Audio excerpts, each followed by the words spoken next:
In today's video, I'm going to show you how to improve your rotation at impact so you take your golf swing from looking like this to looking like this. You do not want to miss this. Achieving more rotation at impact is crucial for a number of different reasons. Number one, the more we can get open at impact, the more chance we have at delivering a good amount of shaft lean. Also, getting open at impact is a result of moving your body correctly. So chances are, if you do move your body correctly, you are going to be getting your pressure forwards, you're going to be shifting, using your ground forces, and ultimately this is going to result in more club head speed as well. Now, what are some of the most common reasons as to why people struggle getting open? Well, firstly, it's all to do with how they are using their left side. We're going to presume that you've set up the backswing pretty well, you've got a decent pivot, arm structure's okay, and everything else set up's all in a good position. So the reasons why players struggle is because they don't understand how to work their left side. They hear they want to get open, so what do? They rotate their whole body open, and this is not what happens. I also see players sort of hang back on their right foot, on their trail foot, in an effort again to spin open. The more we hang back, in theory, the easier it'll be to open up. But again, that's going to cause a lot of issues. Your weight's now back, which means that your low point's going to move back, and ultimately from there, it's going to be very difficult. Now, the other one that I see is players, they shift well to their left side in the downswing, but then from there, they push straight upwards. As they push straight upwards, their hips come towards the target, and again, this is a form of early extension. An early extension is obviously going to be a killer for your rotation.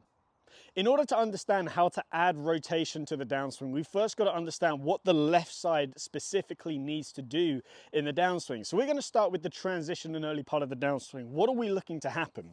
Well, in order for us to get ourselves ready to push out of the ground and generate this awesome rotation, we need to press into our left foot to shift our mass, shift our pressure to our left side. So you can see as I'm doing this, I am definitely shifting to my left side. My upper body is staying stacked on top of my lower body. My left leg has gained flex in the leg, and you will see this so much with the best players in the world.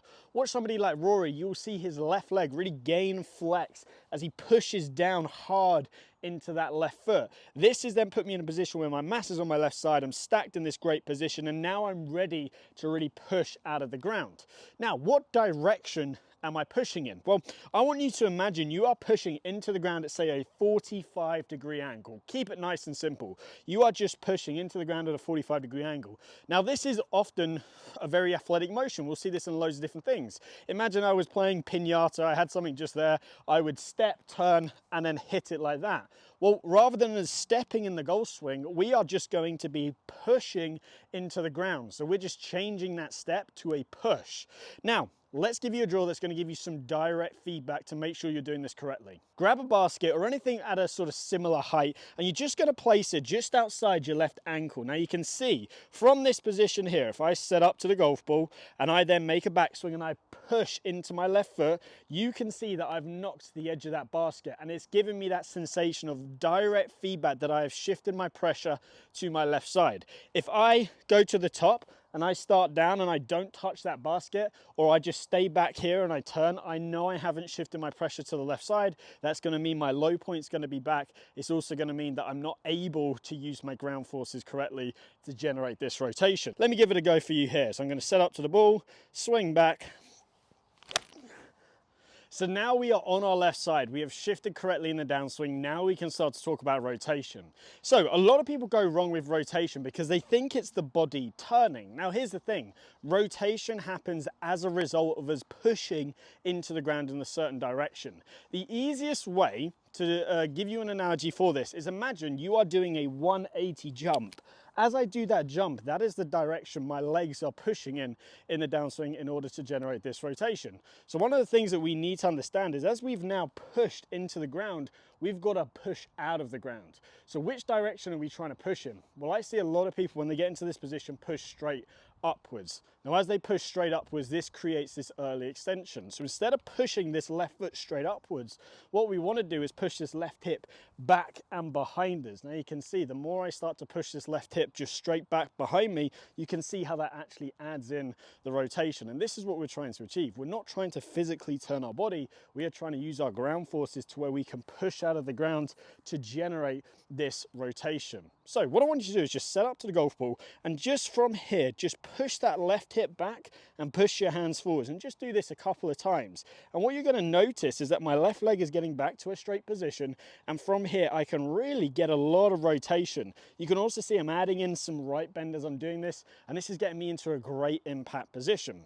So one of the other things we can focus on is the knee bend. So what we will see is as we push into the ground, as we said, we're going to be generating more knee flex. Well, now that we start to push out of the ground and push that left hip back and behind us, we're trying to get it back to a straight position as fast as possible.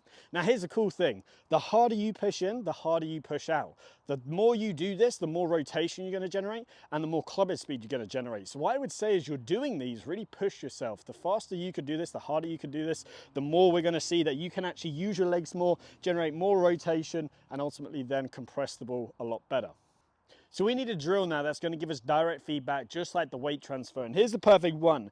I've got two alignment sticks here, one through my belt loop, and as you can see, I've pushed the majority of it through towards the target, and the other one is just in the ground. The way I want you to set this up is set up to the golf ball in your setup position, shift your weight to your left side, so you've got about 80 to 90% of your pressure on your left leg, and then just turn. Turn to where it feels like your hips are about 30 to 40 degrees open. And wherever that is, I want you to place that alignment stick so then you can hear when you touch it, you know you've turned your hips 30 to 40 degrees. Now the cool thing is you can actually do both of these drills at the same time, the basket drill and this drill. So you can touch the basket, cool, that means you've shifted to your left side, then you can push out of the ground, the left hip back and behind you, that means then you've touched the alignment stick. So now what we're going to do is we're just going to hit some half shots, some 3/4 shots where we're pushing into the ground, pushing out of the ground. Now if you hit that alignment stick back there, that's going to give you direct feedback as to the fact that you have used your hips correctly, you've pushed in and out of the ground in the right direction, and therefore now you can start to get that rotation and shaft lean and speed and all the benefits that come with it.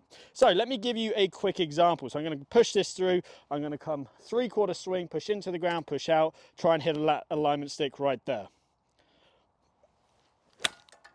And as you can see, I achieved that right there. I hit the ball nicely, ball and ground contact, felt like I got really open at impact. And as you can see, I hit the alignment stick behind me. So this is a great drill that's just going to give you that direct feedback to make sure that you are getting your hips open enough. And remember, how do we get our hips open? It's how we push in and out of the ground. To start with, we are pushing into the ground at a 45-degree angle. Once we are into the ground, we are then pushing our left hip back and behind us. If we can get that left leg straight at impact, then awesome. We don't want to be that golfer where as we're coming into impact our left leg is still bent. It means we've got hardly any ground forces, we're not going to be generating any club head speed at all, and we're not going to be getting any rotation, which is therefore going to compromise your shaft lean.